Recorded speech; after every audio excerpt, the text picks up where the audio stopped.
Derrick Henry is one of the most contentious players in fantasy football. One of the few guys who keeps putting up the numbers every single year, and you'll find a reason to fade him. I got to be honest. I am one of those people. Buck, you tell me, why am I wrong to not be drafting a 31-year-old running back in the second round of fantasy football drafts this year? Davis Mattek 2025, 8% of everyone except Derrick Henry. Henry. What could go wrong? I started off this offseason, even though it's not really an offseason. We're all obsessed. But I started off this offseason really thinking I was going to fade Henry. And then I thought about it for 1 second, and I changed my mind. Surely he declined last year and didn't have 2,000 all-purpose yards, right? Surely he wasn't second in the league behind Barkley for yards with 500 more than Gibbs, who was next, right? I mean, surely, if you're fading him. Surely he hasn't had 7 straight seasons of double-digit touchdowns. Surely he didn't have 325 carries and lead the NFL in yak by 180 yards and yards after contact per attempt out of all running backs over 55 carries. Surely it wasn't his first year on a good team with lots of red zone opportunities. Sure, stop me whenever you want. Surely the offensive line is going to be bad and didn't have a 74% run block win rate, second only to the Broncos at 75%.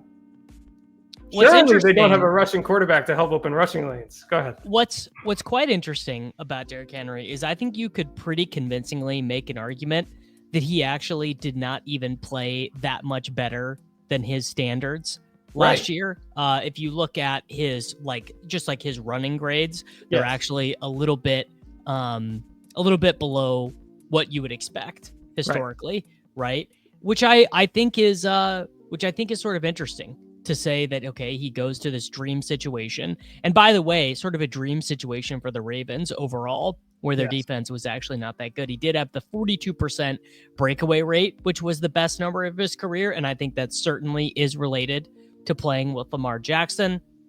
But what you are dealing with when you're dealing with Derrick Henry is I think you are probably dealing with he's not going to end up being in the Hall of Fame because running backs don't make the Hall of Fame anymore, but that caliber of player, probably, right? Over 2,000 scrimmage yards for the second time of his career. The sad thing about Derrick Henry and players of his ilk, because we look at a list of running backs from the year 2000 to the year of 2025, over the age of 31, rushing yards over 700, sorting into descending PPR points per game.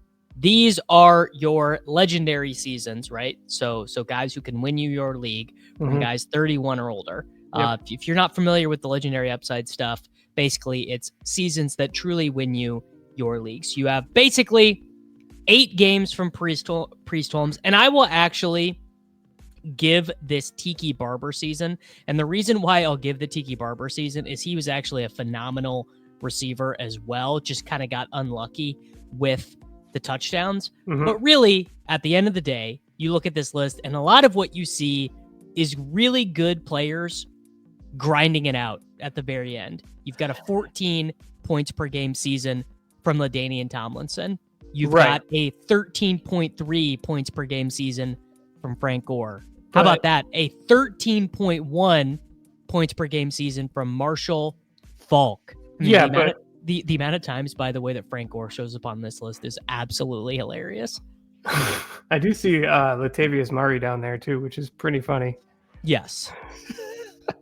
It is not disqualifying to be 31 years old. One thing I just have to add is I don't believe in applying parameters to an outlier like that.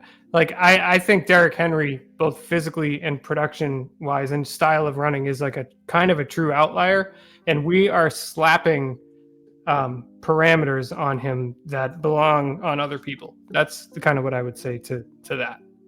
What I would layer on top of that is I would actually argue that if you were trying to take it from my perspective, that's actually a little bit of a negative, because if you look at dudes that are as big as Derrick Henry, the moment that Derrick Henry kind of loses it, however you want to define it, I'm not so much of a ball knower as the people, but however you want it, whether that be foot speed, whether that be pad level, whatever it is that Derrick Henry applies to defenders that makes him so unique.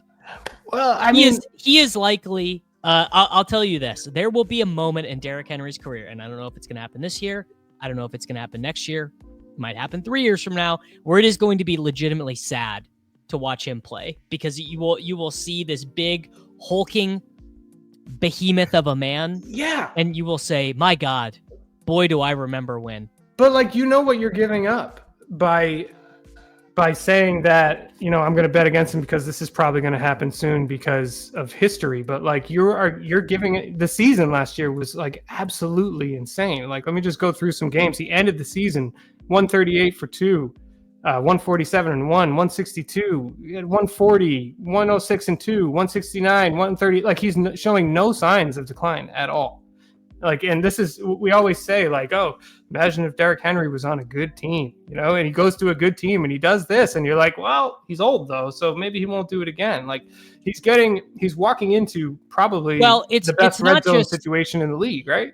It's not just age. I mean, frankly, Derrick Henry had this crazy, unbelievable fantasy season, and he was a really good advance rate piece for you in the regular season, and those numbers look pretty gaudy. 147 yards and a touchdown. You're like, oh my God, 147 yards and a touchdown. Dude, that's the money weeks. I'm agreeing that those are the money weeks. But what I'm telling you is that without the ability to generate both the points from receptions and additionally the yards from receptions, it's just very hard. The thing that I don't have touchdowns, yes, I will grant you. If you don't have the touchdown upside that I believe Henry has, then it's a big knock. But he has it. He's got the equity. He doesn't have a push push on his team, and they're getting in the red zone. Like, how many? 3 out of 5 drives or something? I just made that up, but it's probably so. True. I think if you look at players who go around Derrick Henry in average draft position, it's very hard to find anyone who has a worse floor. Right? That is the big issue. Have you ever seen the floor? Yes, I mean we've seen the floor. There were multiple times last season where Derrick Henry, weekly floor or like season long outcome floor. Yeah, weekly floor. Okay, yeah, there's a weekly floor. They can get boat raced, and he's not involved. I mean, London, A-Chain. I mean, frankly. Don't tell me you're gonna take A-Chain over Henry every time. I'm actually gonna hoist you with your own petard. Frankly, Jonathan Taylor is just Derrick Henry, but 25 years old instead of 31, and worse quarterback. Obviously, I'm on record with a pretty crazy take about Jonathan Taylor. So talk about Bucky Irving instead. I mean, Bucky, I think, is like whatever. I have Derrick Henry ranked one spot ahead of Bucky in my rankings. Bucky produces fantasy points in a way that is more repeatable than Derrick Henry. The thing, and obviously this is why nerds keep getting stuffed in a locker, which is that when your entire business is, well, I don't draft outliers, or I want to get outliers at a cheaper price. Well, you're going to miss out on some unicorn style seasons, right? I mean, that is just the way of it. I mean, he even cut off that dread that looked like a long poop coming out of the back of his head. Henry sort of looks like Henry to me seems like a guy who should be getting less expensive. Kind of like we got a discount on Henry. What I'll tell you last year is that the Henry fade was pretty indefensible, right? Looking back on it, like the Barkley stuff, I actually still kind of think, based on everything I know about myself and the way I make decisions, I'm like pretty okay with it. The Henry stuff feels worse because Henry was going at a range of drafts that was kind of gross anyways. Where did he go last year? He was like a 3-4 turn pick for a majority. Where do you think he should have gone? I think it's kind of hard to remember, but there's certain. I mean, where he should have gone. I mean, I'm sure I had Derrick Henry ranked after average draft position. I think I think that basically Josh Jacobs and Derrick Henry should go back and forth. I would prefer McBride. I do prefer, like, in a vacuum without baking ADP into rankings, I prefer Bucky.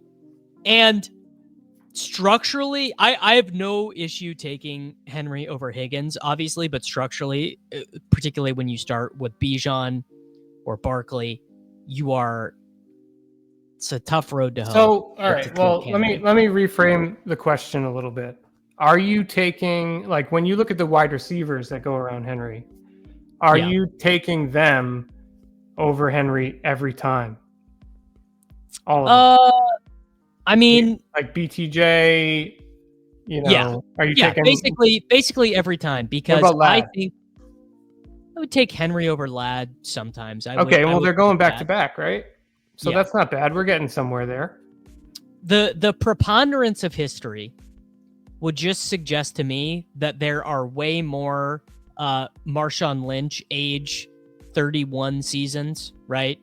Just basically is terrible after being awesome. I mean, there was no warning sign with Marshawn Lynch. He was awesome, and then he wasn't. But you just get yourself into trouble with stuff like this, I see you do it. Like you said earlier, you're not a ball knower, dude. You are a ball knower, and apparently you've been like trying to climb away from that identity for the past 10 years because you know so much. What you a know weird so much. career for Ricky Williams, by the way. It's just, That's true. Really got derailed there. yeah. Look, I would just say this. I think that there is, if you were playing the percentages, if you were just taking the vast preponderance of history, or even looking at the Ravens roster and saying what might make sense for them, we have Keaton Mitchell back healthy. We didn't play Derrick Henry half the games anyways because we were playing Justice Hill. Maybe on some of these carries from our own 34-yard line, we're going to give these to Keaton Mitchell, who is rookie year in the NFL, led the entire National Football League in rushing yards over expectation. how much lighter do you think Keaton Mitchell is than Derrick Henry off the top of your head? I would guess like 30 pounds. I mean, 100 pounds? We've seen it happen before. Derrick Henry's 250. Famously, Dion Lewis played more snaps and got more touches than Derrick Henry in Derrick Henry's first and second. All right. Derrick Henry is 40 pounds and 7 inches higher than Keaton Mitchell. He's like all Derrick Henry has to do. How about this of one? An open rushing lane and run straight and run really fast. He doesn't have to cut. He doesn't have to catch passes. He just has to run. Here's your example, and I will leave everyone with this. LaDainian Tomlinson goes for 375 touches, 2,000 scrimmage yards, 18 touchdowns.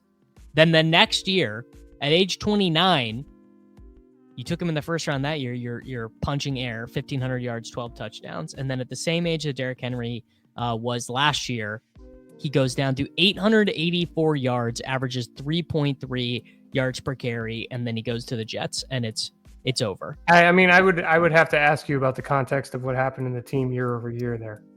Honestly, I do not remember. I don't have a single thought about the 2009. Exactly. So, like, how can we look back at stats without? I mean, it looks like Philip Rivers was actually. I do have some context. Philip Rivers was absolutely kicking ass. Led the NFL in YPA, adjusted YPA. Right. Lamar's not doing that.